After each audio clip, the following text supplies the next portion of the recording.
I had the privilege of sitting down with actress Regina King, who stars in the powerful new movie Shirley, about Shirley Chisholm's historic run for president. Regina's return to the screen and to the public comes 2 years after the sudden death of her beloved son, Ian. This is her first TV interview since that tragedy. We talked about her son's legacy, how she's been healing, and what she calls her favorite thing, being Ian's mom. For nearly 40 years, she's reigned as one of Hollywood's most versatile talents. That plane does not take off unless we're both on it. Got it? From her breakout role in the 80s sitcom 227 to her Oscar-winning performance in If Beale Street Could Talk. Did you think I came here to make you suffer?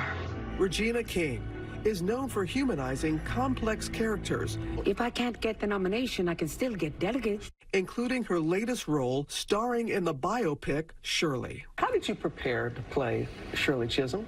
It's been a 15-year journey since we were going to tell Shirley's story to now it actually happening. And I think 15 years ago, I wasn't ready to play Shirley.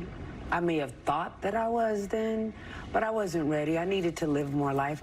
Regina's joined by her sister, Raina, who co-produces and plays a key role in the film that chronicles Shirley Chisholm's political rise in 1972 as she becomes the first black woman to run for president. We felt like there were so many people who did not know who Shirley Chisholm is, who she was, who she is, and that bugged us. When you're a first, when you set out to do something that no one else has done before, there's no example of that for you.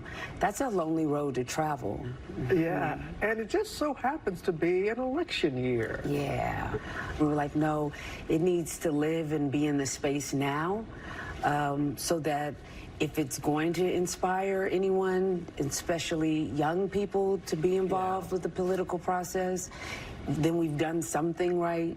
And we've also honored Shirley, and we've followed through with what Shirley has unbought and unbossed. For the last couple of years, Regina has been taking much-needed time away. In January of 2022, her dear son Ian tragically passing away by suicide. You dedicated the film to your beloved Ian, your son. My Ian. What has this time span, these last 2 years, been like for you, Regina? Oh, wow. You know, I'm a different person, you know, now than I was January 19th. Grief is a journey, you know. I understand that grief is love that has no place to go. I know that it's important to me to honor Ian in the totality of who he is. I speak about him in the present because he is always with me, and the joy and happiness that he gave all of us. But behind that joy and happiness, Ian's mental health took a toll. When it comes to depression, that people expect it to look a certain way, and they expect it to look heavy, and people expect that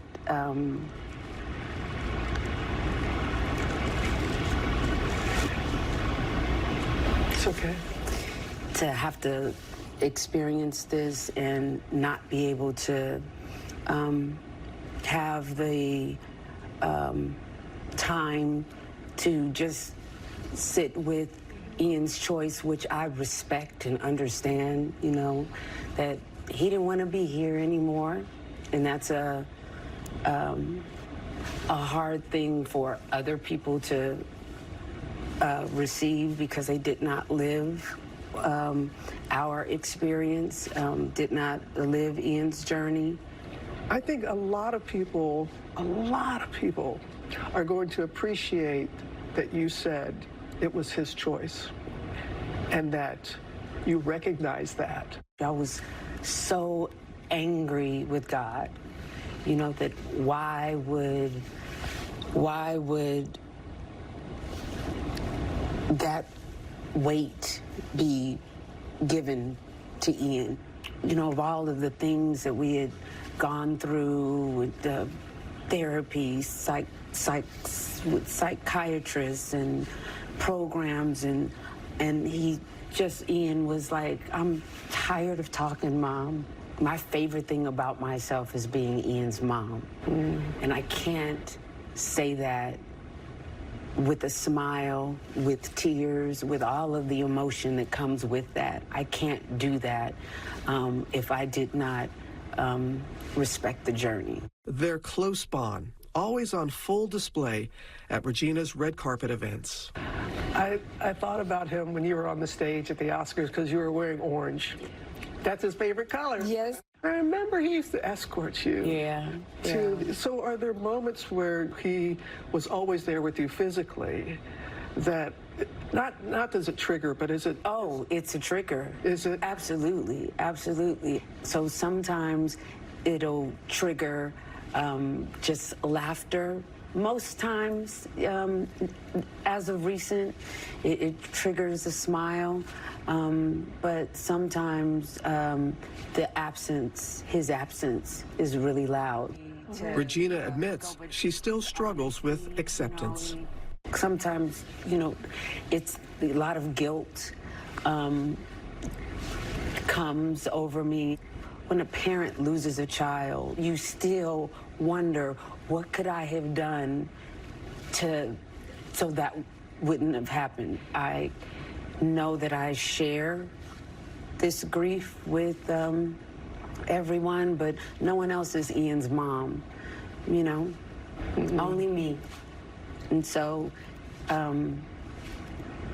it's mine. And the sadness will never go away. It'll always be with me. And I think I saw somewhere the sadness is a reminder of how much he means to me, you know? Happy sorrow is what my mother used to call it. Yeah, happy sorrow. Yeah. You said something that Shirley Chisholm, what are the two words? Unbought and unbossed. So what are two words for your motto to get? What would be your two words? I don't know that I can. Two words. I have two words for you. Do you? Ian's mom. That's the first thought that came to my mind. I know you. That's the first thought that came to my mind, but I was like, okay, let me come up with something more profound. That's what I was trying to, but that was the first thought that came to my mind. That's all right. Ian's mom. Yeah, she is. She's such a special human being, and she said that often that she will feel his presence or something will be said, somebody that she didn't know that her son knew will say something, and she calls those her Ian-spirations. Ian-spirations, named after her son. But for her to be able to find the strength at this point, to sit down, and she was we talked over the weekend when she was at the Oscars, and she said, I'm ready to talk. You know, this film that I'm doing is very important. I know people want to talk about that. I want to be able to talk about my son. I'm not going to make him a poster child for what's going on. Right. I want to talk about it once, and then... But I love that thought that he's always with her. Yes. And so many wise revelations. I mean, my mouth was just open listening to the wisdom come from her. And she did say something, and I was telling Rebecca about it, and I wanted to come out right. She is so appreciative of the public. And when she was at the Oscars, people were hitting her up on Instagram, like, oh, you're back. They were great to see her. She said it's wonderful that people, and they're well-intended, they're good intentions. But she said, when you say to somebody who's lost a child or gone through that, be strong.